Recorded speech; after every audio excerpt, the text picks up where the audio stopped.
Welcome to The Beat. I'm Ari Melber. I'm back with you after the holiday weekend. Our top story tonight, right now, is about this. These troops in the streets from California to D.C. And as many people asked across this long summer, how can this be happening in America? How is this legal? And tonight, the answer, fresh from the federal courts, is this is not legal. Donald Trump's deployment of troops to patrol Americans is illegal, and it smacks of an illicit bid to create Trump's own national police force, a police state. And that is according to a federal judge. And I'm going to walk you through the ruling. It's a key setback for Trump's bids to seize unitary powers and wield them against you, against us, against Americans. A judge ruling President Trump cannot deploy the National Guard and Marines the way he did in LA, that it is illegal. The ruling, of course, follows long-standing precedent, which many experts cited when Trump first put these troops in the streets. We reported that at the time.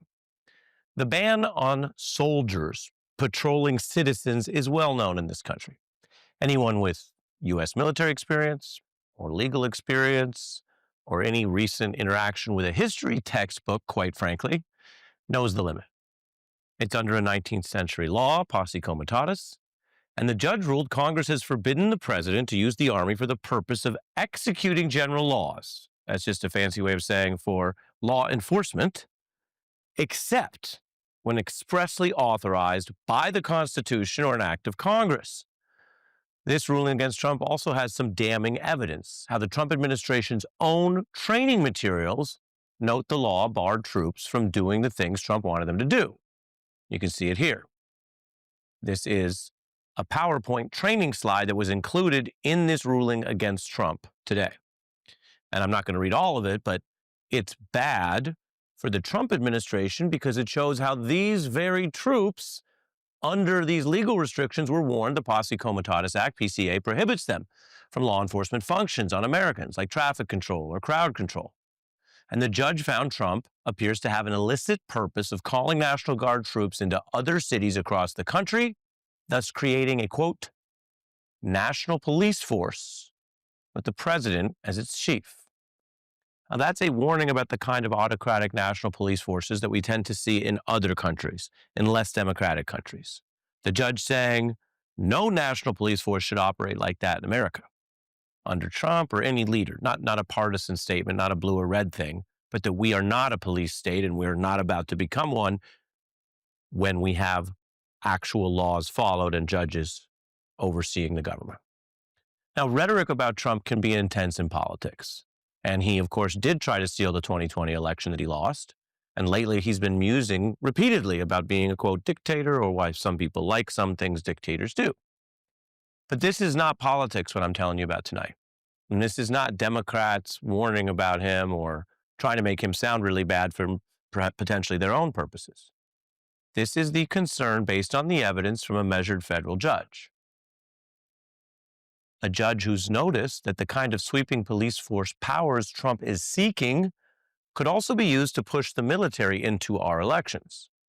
Again, not some Democrat doing scare tactics or excuses about losing the last election. This is a judge noting that under what Trump's DOJ is saying right now, they argue that they can have the president send troops basically anywhere to help enforce basically any federal law, which is never how it's been. You don't have soldiers showing up to audit your taxes, even though, of course, the president oversees the tax laws through the IRS, but not through the military. Pretty basic. So in this new ruling, the judge notes that Trump's DOJ's argument is so extreme. He says, could President Trump assert he's unable to enforce obscure tax laws and then use the federalized National Guard to execute a range of laws? And he brings up specifically, quote, the election laws. This is a ruling about Trump acting illegally. The concern is that he would use military powers not to better enforce election laws illegally. No, I think it's pretty clear to interfere in the election itself if he lost, or in the vote counting if he thinks he might lose. And this is not a hypothetical. There's been extensive reporting, the Jan 6 committee, and our own chart, if you recall, of the 2020 plots Trump tried, some of them indicted. And if you look down there at the black one, which was not indicted because it was abandoned, it was Trump's effort, his exploration of if he could get the military to seize voting machines. He wanted to do this then. In fact, his later convicted lawyer, Sidney Powell, was going to be some kind of election prosecutor in that effort. It was discarded when Giuliani said it went too far. I repeat, when Giuliani said it went too far. So tonight, judges are sounding the alarm. They are trimming Trump's powers as he vows to appeal the case, which is his legal right. So this goes up to the appeals and the Supreme Court in a process we've seen. And Trump lost this round. But I got to tell you, it's also notable that the administration's approach, seizing powers, threatening to defy courts, then trying to run out the clock, it still got them months of troops in the streets of LA before this setback today. Remember, that LA deployment began back in early June. It's Orwellian, simply lying to people. Unconstitutional, illegal act, his mess. We're trying to clean it up. We're going to have troops everywhere. We're not going to let this happen to our country. There's a protocol. There's a process. He didn't care about that. What are the troops in LA to do? And that is unclear to pretty much everybody at this time. I, in partnership with Governor Gavin Newsom, are suing President Trump. California may be first, but it clearly will not end here. Other states are next. Democracy is next. Other states were next, including later our capital. You could like Gavin Newsom or not. You could think he's standing up strong or showboating. But the things he said then, having clashed with Trump and dealt with him, have been borne out. And legally, this round goes to Newsom. He's fought harder than some of these D.C. Democrats. You have to put an MIA out to find Chuck Schumer a lot of these weeks. The governors are stepping up. But let's be clear about the facts. When judges rule against Trump this way, this long since June, many are still using the old rules and timelines that do effectively reward Trump for abusing power in the meantime. As a matter of practical impact, I'm not telling you how it could be or should be. I'm telling you how it is, best we can see from the evidence. Practically, today shows that Trump, according to this judge, was illegal, is trying to build a police state that's not allowed, and blatantly violated these limits on troops in the streets. But it also shows how the Steve Bannon playbook of flooding the zone, moving fast, and testing who will keep up or stop anything in real time is also still working. And the president is not exactly chastened for his use of these powers in D.C. or L.A. or elsewhere. He is now threatening to send troops to, other places like Chicago. So this is serious. The courts are finding that Trump's goal is not cutting crime. It's a personalized police state, which other leaders have used to try to steal elections and end democracy. It's not a Harris October talking point. It's what judges are finding. And Trump's talking about crime, but the whole point is not whether there is sometimes terrible crime in our country, like in Chicago this weekend, there definitely was. But that, as I told you at the top of the news tonight, our laws restrict soldiers trained for war, armed for war, from using that war training on our own people, on you. If this weren't actually happening, it would seem unnecessary to state this. You might turn on the news and think, why are they Constitution-splaining to me? Of course, the guys in the camo to fight over there aren't supposed to be over here in my neighborhood pointing weapons of war at random civilians. Of course not. And yet here we are. As for the threat to go elsewhere, the Democratic governor of Illinois responding today. First, I want to address the president's unhinged remarks a few minutes ago, begging me to call him. No, I will not call the president, asking him to send troops to Chicago, to Chicagoans. What you can do is look out for your communities and your neighbors. Know your rights. Film things that you see happening in your neighborhoods. Authoritarians thrive on your silence. Be loud. Authoritarians thrive, says a governor. Be loud, he says to the citizens. Citizens who have spent months in LA watching camouflaged soldiers walk around, which is what's happening still today in our capital. No police state, say the judges, but are they saying it as loud as the governor says we need, and are they saying it fast enough? I'm joined by Andrew Weissmann, former FBI General Counsel and Pro Prosecutor, and political science professor Christina Greer. Welcome to both of you, Andrew. Your thoughts? So, my thought today is sort of twofold. One is right now in Brazil, a former president is on trial for engaging allegedly in an insurrection. He lost the election. He said he won. And we like to think of ourselves as exceptional and we're at the vanguard, and our legal system is at the very top of the world in terms of the rule of law. That's not true. The rule of law is functioning in Brazil. It's notable that Donald Trump has been taking Brazil to task precisely because they are holding their former president to the rule of law. It is it is refreshing to see Judge Breyer in California do the same today. And I thought there was another part of the opinion that was refreshing. He used the testimony of actually of current military people who testified, who understood that they were not allowed to violate the Posse Comitatus Act. Right, and the trainings we saw. Exactly. And they said that what we were being asked to do, we were not supposed to do. We understood that if we were called in, we had a limited role. We were not supposed to engage in law enforcement that is against the law. It was so notable that this is the government's own witnesses were saying this, when the government lawyer's position was, oh, the Posse Comitatus Act is an irrelevancy. The president can do whatever he wants. And it was so heartening to see that the law enforcement people who were on the stand were like, no, that's not how we were trained. That's not something we're supposed to do. We're not supposed to be functioning as law enforcement in our own country. What does it tell you that the judge was so concerned that this is the outlines of a police state? And Absolutely. that's not an op-ed. It's not an angry podcast. It's a judge looking at what the evidence is. You hit the nail on the head when you talked about, he gave example after example of saying, if you allow this, just think of the various hypotheticals of what he's going to be allowed to do. Just think about him now saying, oh, there's a crime problem, so I can send in the military. There will always be a crime problem. There is a crime problem in every red state and blue state, in every part of this country, and nothing is going to eradicate it so that there's never a crime problem. Right, like the judge said, there's a tax evasion problem. Exactly. Are you going to have troops running through everybody's, home offices? Exactly. So he's saying that ruse cannot be the trigger, no pun intended, to allow this. And if Congress is going to say it's okay, they have to do it explicitly. And so far they have said, no, you cannot do it. And even law enforcement understood it. That's how extreme the Trump administration position was, that they were saying things that essentially the troops understood was not allowed. Professor Greer? Oh, Ari, I mean, first we have a president who said, paying taxes is essentially for suckers. So I think the through line of sending military to collect taxes is frightening, but for someone who does not pay his taxes, it's very telling.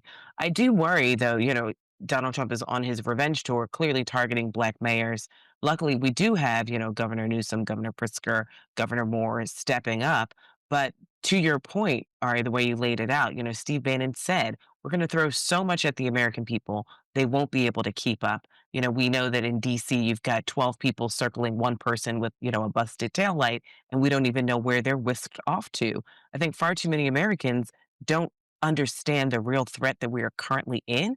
I don't think that a lot of Americans are doing the heavy lifting with members of their own family to make sure that when 2026 comes around, if there is an election, which we are dangerously close to a big if, making sure that their relatives don't believe the propaganda, which is, we're this crime-riddled country filled with, quote unquote, illegal immigrants coming in every day, as the president said, 3 million a day. I think that there's a lot of heavy lifting that needs to be done on an individual basis, not just on an institutional basis. And, with our elected leaders, where, as you said, where is Chuck Schumer? Where is Hakeem Jeffries? These strongly worded letters are getting very tiresome for a lot of Democrats who need and want a lot more from elected leaders in Washington, D.C. and, in states around the country. And as a political scientist, you study and measure these different dynamics. What do you see in the judges?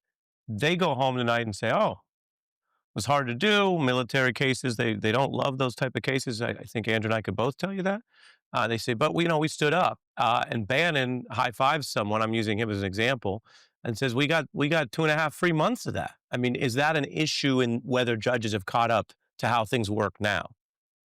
I think, the beauty and the curse of American democracy is that things don't move quickly. We're not supposed to turn around, the Titanic in a bathtub because, provinces that are easily won are easily lost, as Machiavelli tells us. So we want to make sure that, our institutions are strong and that they hold. But in the meantime, in between time, we've seen, an elected leader who does not care about the rule of law, even when it is so clearly laid out. I mean, this is what George Washington warned us about in his farewell address. This is sort of the moment that the Constitution kind of lays out, and a lot of the Federalist Papers sort of walk us through sort of certain early scenarios of what if we ever had a president who was like this. And part of the issue is that, Ari, over time, we've expanded the role of the presidency and the bureaucracy so that we have amassed more power. Each president amasses more power and they aren't willing to give it up. But we've never had someone who has a personal vendetta against the American people and a hyper partisanship that is really draconian to a way where I don't know if we'll be able to undo some of the damage that this particular president has done, especially just in the short term in his second term these past few months. Yeah. Christina Greer, thank you. Andrew sticks around. We have some breaking news coming out of Washington. Congress is saying they're now releasing over 30,000 of the DOJ records on the Epstein case. This is part of the transparency that has been going and going and going. We're getting it now. In 90 seconds, I'll be back with you and Maya Wiley.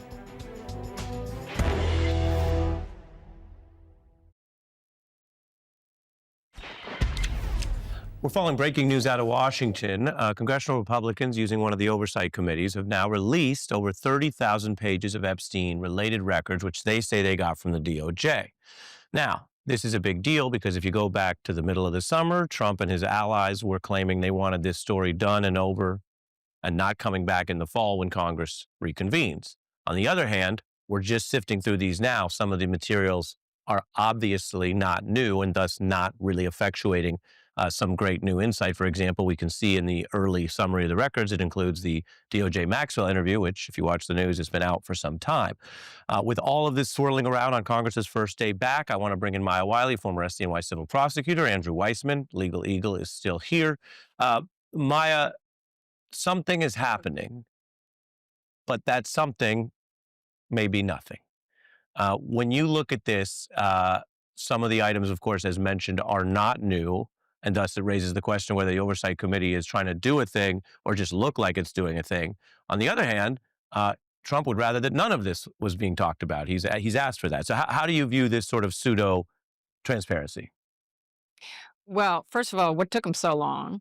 Second of all, remember that the news that we had already seen today was that there was a very strong possibility that Congress would push to get these released anyway, and that there were already some key Republicans, including ones that support Donald Trump, like Marjorie Taylor Greene, saying she'd sign on, she'd agree that they need to move this out of committee and really get action on the Jeffrey Epstein's files. And that's because the base itself, as we've talked about before, Ari, wants to see them. It was something that was a commitment. And just to slow you down, I'll let you continue. You're sort of reminding everyone, and some people are coming back from summer holidays and better topics than this.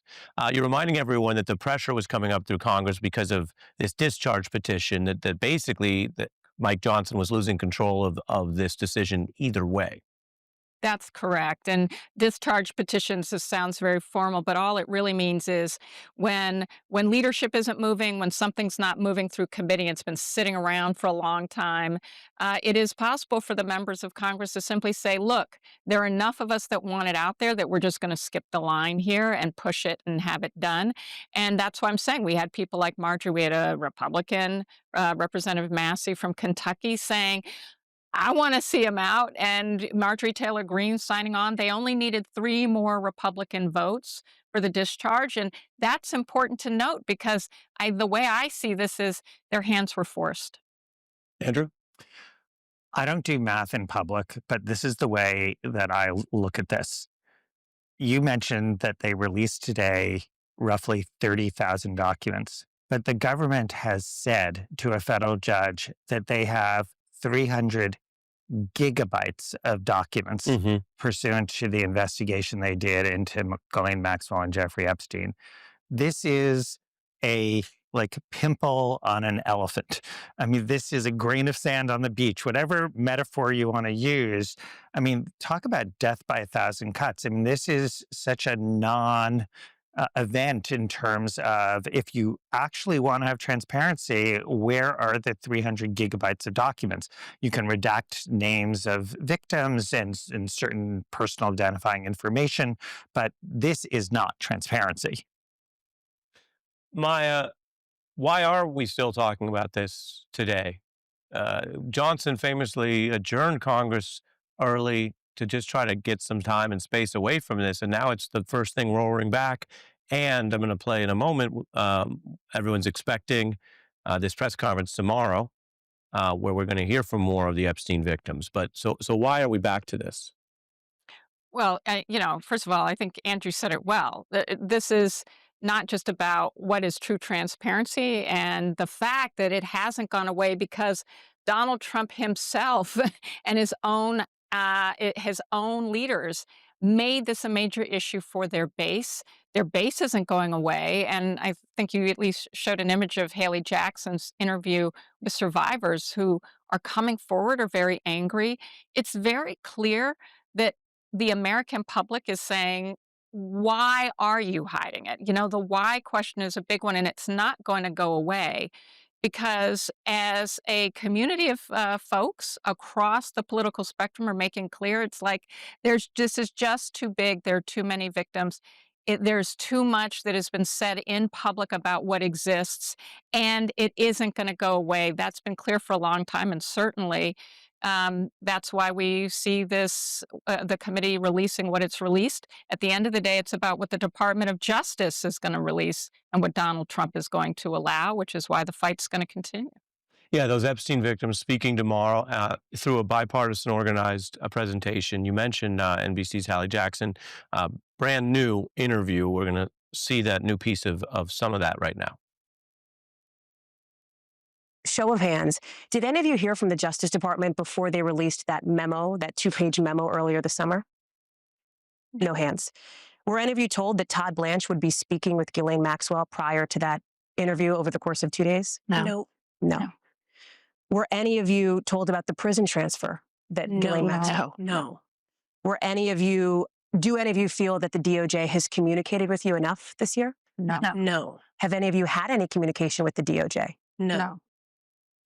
Nobody in this room has heard at all from the Department of Justice? No. Is that surprising to you? No. No.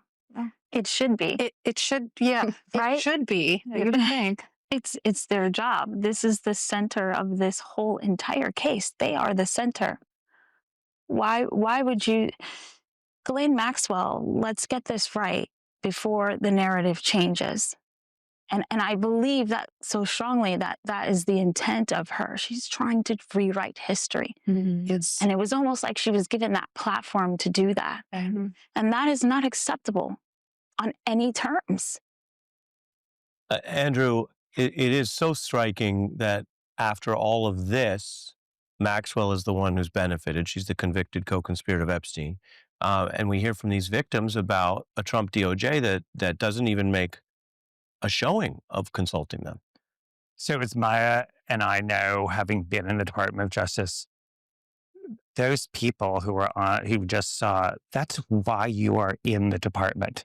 You are there to vindicate their rights as best you can. This is such an indictment of this administration. It may be more than this administration in terms of the length in which they were not sufficiently accorded their victim rights, which, by the way, is another congressional statute that you have to comply with. But as somebody who is in law enforcement, that is a heartbreaking interview in terms of what the government's obligation is to victims and what you understand your role is and what you're supposed to be doing for them. Maya? Yeah, I mean, Andrew said it so well. And let me just say this. Shame on the Department of Injustice. It has become the Department of Injustice. That is not the department Andrew and I worked for. We did not work for the same administrations, but let me just say this. It is because victims themselves are not going to stop talking. In fact, part of what we've heard in that interview is that there are people coming forward who couldn't have even had the ability because of their own trauma to come forward a few years ago.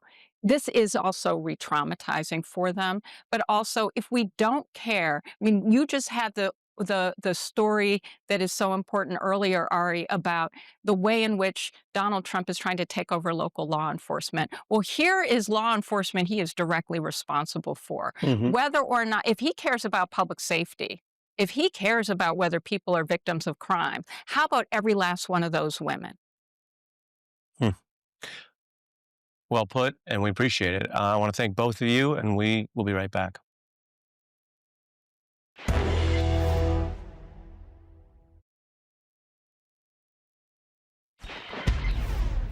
Donald Trump has been losing badly in the courts. We began the night with one big ruling, but another federal court of appeals ruled that most of his tariffs and his attempt to abuse powers to issue them, all of it illegal.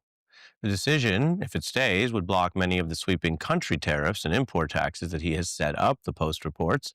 Now, Trump had used an obscure law from the 70s that does give presidents powers to respond to economic emergencies. The court found it's unlikely Congress intended enacting that law to depart from the past practice and grant the president unlimited authority to impose the tariffs. Now, this is a huge deal that could stop Trump's trade war in its tracks, but the judge did not try to do anything overnight or immediately. Indeed, that's been a bit of a theme lately, and the Supreme Court has tightened how these sort of national injunctions can work. The ruling leaves these tariffs in place at least through the middle of next month. Trump plans to appeal. Andrew Weissmann, federal prosecutor, DOJ vet, is back with us. We have a theme now, and the theme is these judges get the case, they take some time. Under the Supreme Court jurisprudence lately, they can't do necessarily as easily a national injunction. And yet, if this holds, everything we've been living through this year on the trade war and tariffs, which affects a lot of people, is null and void. Yeah, and pulling back a little to relate it to our first conversation about the military and the Posse Comitatus Act, we're talking about two examples of the same thing. The administration ignores a congressional statute. They are sued, and the judges are standing up for separation of powers, the fact that the president can't do whatever he wants, that you have three branches of government. You don't have Congress standing up for itself, but you do have the court saying, no, there's a congressional statute, whether it is using the military domestically to engage in law enforcement, or here saying that you as president think that you can use this law with respect to tariffs in a way that Congress, as the court found, this is a Court of Appeals decision 7-4, saying that no, Congress did not mean this and you are not authorized to do it. So you have the court standing up for this idea of separation of powers, that it is not a dictatorship, it is not a unitary government. It may be a unitary executive, but it is not the president can do whatever he wants. And I thought one of the sort of ironies in this decision was that the court used against the Trump administration something that sort of the MAGA Republicans had used against the Biden administration. And they had said, oh, Joe Biden can't do this because of something called the Major Questions Doctrine. Stay with me, I know it's pretty nerdy, but they basically said if Congress meant to include this as a power you have, they have to say it explicitly. And here the court said, you know what? If Congress had meant the president to have this kind of broad tariff power, it should have said that explicitly. And they point out the statute doesn't even mention tariffs. Well, I know you like quotes. Exactly. What do you got? Justice Scalia said Congress does not hide elephants in mouse holes. Wow. Love it. Love it. Love it. Love it. Before we go, I'll show you 10 seconds of Peter Navarro, trade advisor, Jan 6 convict. Your friend. He comes on the beat, but he's upset about this exact trimming of the tariff power. Take a look. This was weaponized partisan injustice at its worst. Politicians in black robes. If we lose the case, President Trump is right. It will be the end of the United States. So they're very concerned. Andrew, we've gotten you on more than one topic, and I have a little local news here I want to share that involves you. MSNBC Live was a fun event we did with Rachel, Nicole, the whole gang. All the crowd members you see are you. They're MSNBC viewers. Andrew and I had a legal conversation that month. I should say that night. Next month, though, we're putting the band back together.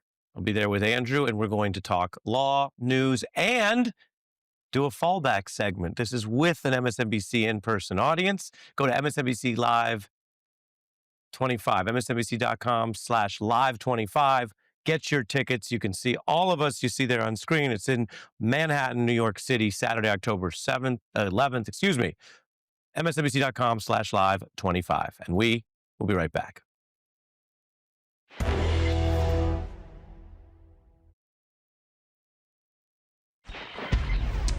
Turning to another huge scandal hitting the White House, the president is reaping dividends from crypto unlike anything we've ever seen. He's likely now pocketed more money from this side job while serving as president than from his many other businesses.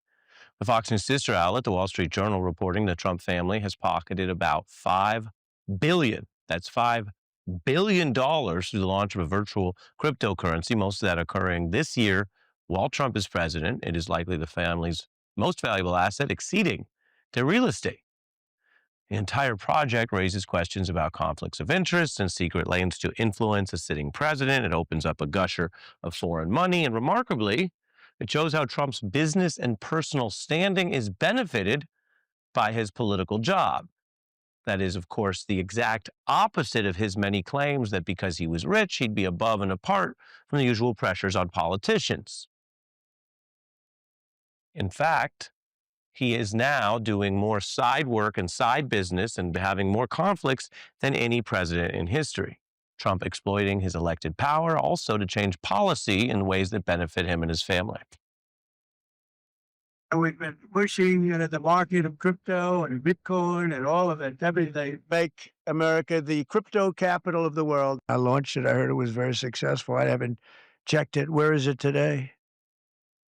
You made a lot of money, sir. How much? Several $billion, it seems like, in the last several days. Several billion? That's peanuts for these guys. This conflict of interest, the unseemly nature of it, and how much this money can dwarf or distort the president's actual day job was also called out on Fox Business. My goodness me. $5 billion? Eye-popping numbers. He is the crypto president, the first one ever. A lot of crypto-friendly legislation, regulation. What it amounts to is it's crypto-friendly legislation coming from the president of the United States, who is in turn cashing in on the crypto phase. Personally, his family. Conflict of interest. Conflict of interest. We're joined by Justin Wolfers, economics professor from the University of Michigan and host of Think Like an Economist podcast. Justin, how is this good for the taxpayer and the general public? Here's a secret, Ari. It's not. Look, so there's all the usual problems. We don't like folks getting rich while they have a day job doing something else, right? And there's an ethical problem of corruption. There's a far deeper problem, which is now the majority of the president's wealth comes from one industry, crypto. By the way, it's not just the $5 billion the Wall Street Journal reported on today. He also has a crypto coin, the Trump coin, not to be overshadowed by the Melania coin, which are also worth enormous amounts of money. So one, it leads him to put a thumb on the scale for this particular industry. That's very important because this is an industry which is trying to manufacture suckers, trying to, things might go south. And so they're trying to sell this now to working and middle-class Americans as an investment where it's no such thing. But more importantly, if or when everything goes south, we all just wake up and discover that this was a bubble. You would think normally you would just let investors who took such outrageous gambles take the loss. But the oldest trick in the playbook is you privatize the gains and socialize the losses. And this gives Trump $5 billion to want to socialize the losses, to try to put together a bailout for something that affects very, very few American families and would be a pure grifter bailout. Now, we're not there yet, but people already start investing in crypto based on the understanding that there's going to be a Trump put, that he's going to do whatever he can to keep this grift going. Well, it's an important alarm you raise, and people were angry enough at the failures and the perceived greed in the stock market bubble, the financial housing bubble, the mortgage-backed derivatives, a lot of things. And there were bailouts. You're telling people this would be worse than that if Donald Trump stands to bail himself out and views this personally as just what's good for him, not the country. And then we know where he stands on his view of crypto. I mean, the guy has been more interested in money and the economic system than any other topic over the course of his life, except save probably, maybe his own PR. And so he was early discussing crypto when other people weren't. And he had a very clear view of it as a scam. Take a look. Bitcoin, I just seems like a scam. I don't like it because it's another currency competing against the dollar. It's potentially a disaster waiting to happen. They may be fake. Who knows what they are? I'm a big fan of the dollar. I'm a big fan of our currency, and I don't want to have other currencies coming out and hurting or demeaning the dollar. I think it's a very dangerous thing. Justin? I mean, the man clearly has extraordinary economic instincts. Look, we do think he understands what a scam is, and I think he saw straight through this one. Thinking about how his brain works is important here. Remember, several decades ago, Spy magazine sent out checks for 13 cents to an array of celebrities, and one of the very few who took that 13-cent check out of the mail and went into the bank to get paid their 13 cents was Donald Trump. If he'll take half an hour out of his day for 13 cents, imagine what he's going to do for $5 billion. Look, there are very real questions about whether there's any there with crypto. I'm a cynic, but I also know there are very smart people who disagree with me. I could be wrong. The question here is, though, if we, the people, should be bailing out these folks if their bets go wrong. The other question is, should these folks be allowed to effectively be buying out the president? One of his investments here, he has a stable coin. Stablecoin sounds complicated, but basically it's a whole lot of zeros and ones where they promise it'll always be worth $1. It's almost as good as $1. That stablecoin is currently being supported by Binance. Binance is a major crypto firm whose CEO just happens to be in jail right now, hoping for a pardon. Put these pieces together, and you can get a sense of what, of why Binance is trying so hard to help the president. Yeah, I mean, these are huge problems, both ethically, corruption, and also, as you've reminded everyone, at a bubble level of affecting everyone's lives. Again, in the movie version of the simulation of our lives, it's a deep irony that this is someone who ran for president promising to help people with their daily finances, not their, as you put it, finances, so to speak. Justin, we'll see you soon. Thanks, Ari. When we come back, Donald Trump making even more incriminating statements that show he views those convicts that he pardoned out on the street there on January 6th as his own shock troops. When we come back.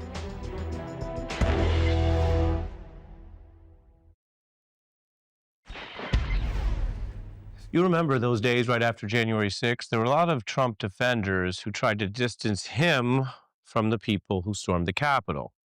And when Trump was defending himself in the Jack Smith case, his lawyers were talking all about how he couldn't have known what everyone was going to do, certainly not that they brought weapons and were going to do a sedition. Now, we're hearing that Rudy Giuliani, who of course was a critical part of that entire effort, is going to be rewarded with the Presidential Medal of Freedom. Remember, he was disbarred by independent legal peers in both New York and D.C. He was indicted in Georgia and Arizona for those related efforts. He himself did not storm the Capitol, of course, and an indictment is not a conviction. But at the level of who should be given these civilian honors, well, certainly no one in the bars that disbarred him thought that was fitting. Trump is also rewarding others directly. There are January 6 convicts who've been pardoned that are agitating for something that not only rewrites history, but insults every single police officer who risked life and limb that day. Trump lawyers, connected lawyers, I should say, and Jan 6 lawyers saying maybe they should pay those former convicts. Trump has talked up the idea. An attorney for the rioters has now met with the DOJ on the plan. We've heard and seen reporting that many inside DOJ who have been solicitous to other Trump ideas think this is, shall we say, an insurrection too far. We'll be right back.